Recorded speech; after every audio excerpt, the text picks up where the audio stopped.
Okay, let's move to the last question we have here.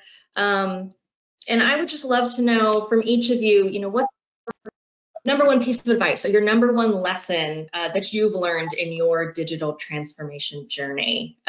Jennifer, let's start with you. Sure. I think the most important piece is leading people through it, to accept it, to understand the benefits of it and the time that it can create for them to do more meaningful work. And just going back to an earlier point, just over communicating, making sure that people are very clear about what's going on from a safety perspective, what expectations will be, what the plan is for going forward, even if we're not 100% sure of what that is, but just continually providing updates and just making sure that people feel important and informed. I think that would be my main takeaway and the most important piece through it all. Very true. Ariel, what would you say? I would say that, it is a really great asset or tool to have on your site, especially through the current environment.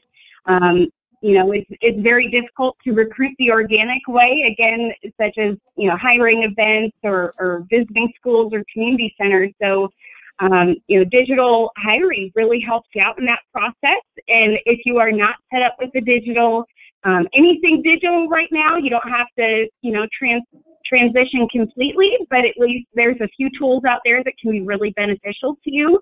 I would get on board at that and ask questions or, reach out to other companies if it's needed, if you need more information or advice, because honestly, it's here to stay. I think that it's part of the new normal.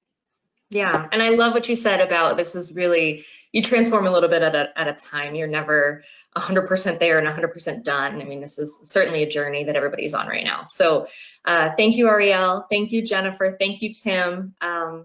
So glad to have all of your insight and your advice on this webinar today. And thank you, everyone in the audience. Make sure to grab your SHRM code, and I hope to see you back for our next webinar. Thank you. Bye.